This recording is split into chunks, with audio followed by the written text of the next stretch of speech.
Understanding Investments a Few Minutes at a Time by Daniel Dower. From Chapter 5, Allocation Strategies, Issue Number 19. Diversification. In Berkshire's 1993 letter to shareholders, Warren Buffett discusses diversification eloquently.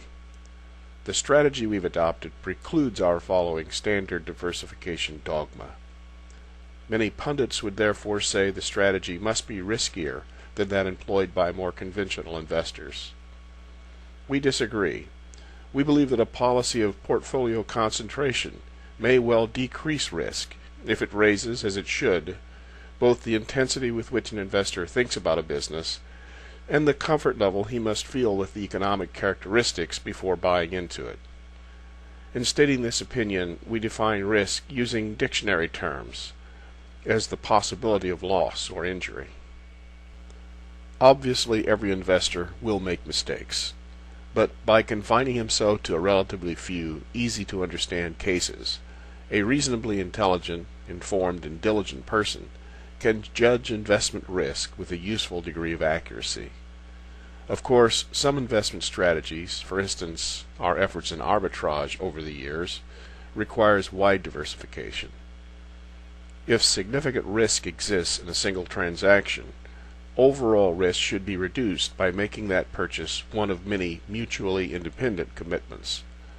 Thus, you may consciously make a risky investment, one that has a significant possibility of loss, if you believe that the expected value of the gain exceeds the expected value of the loss, especially if you can make a large number of similar but unrelated opportunities. Most venture capitalists employ this strategy. Should you choose to pursue this course, you should adopt the outlook of the casino that owns a roulette wheel, which will want to see a lot of action because the odds are in its favor. Still, it may refuse to accept a single huge bet. Another situation requiring wide diversification occurs when an investor who does not understand the economics of specific business nevertheless believes it is in his interest to be a long-term owner of American industry. That investor should both own a large number of equities and space out his purchases. By periodically investing in an index fund, for example, the know-nothing investor can actually outperform most investment professionals. Paradoxically, when dumb money acknowledges its limitations, it ceases to be dumb.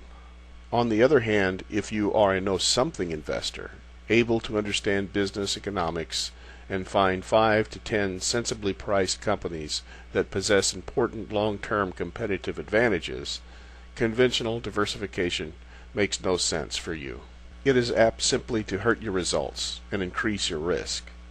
I cannot understand why an investor of that sort elects to put money into a business that is his 20th favorite, rather than simply adding that money to his top choices. The businesses he understands best and that present the least risk along with the greatest profit potential. In the words of Prophet Mae West, too much of a good thing can be wonderful. Either an enterprising investor can select investments that provide returns superior to the market, or he cannot.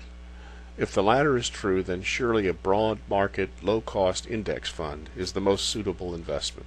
However, if he can, then it follows that all potential investments are not equal, and it seems reasonable to treat them so. The weight of any one investment in a portfolio should be determined by the confidence and size of its return, with an appropriate margin of safety for error. I aspire to hold several superior positions rather than many average ones. I strongly believe that casual investing increases risk rather than reducing it, and if I do not have the confidence to place a significant portion of a portfolio in an investment, I must reconsider whether to place any. That is not to say that all investments will be of any particular size. It does not disregard the common sense not to put all one's eggs in one basket. Instead, it acknowledges the principle that anything worth doing is worth doing well. I find such conviction to be absolutely essential to successful investing in public markets. The ability to buy and sell daily can be as much of a curse as benefit to an undisciplined, fickle investor. However, if one is comfortable with the long-term prospects of each investment, the vicissitudes of the market become opportunities, as we are never forced to make any particular decision.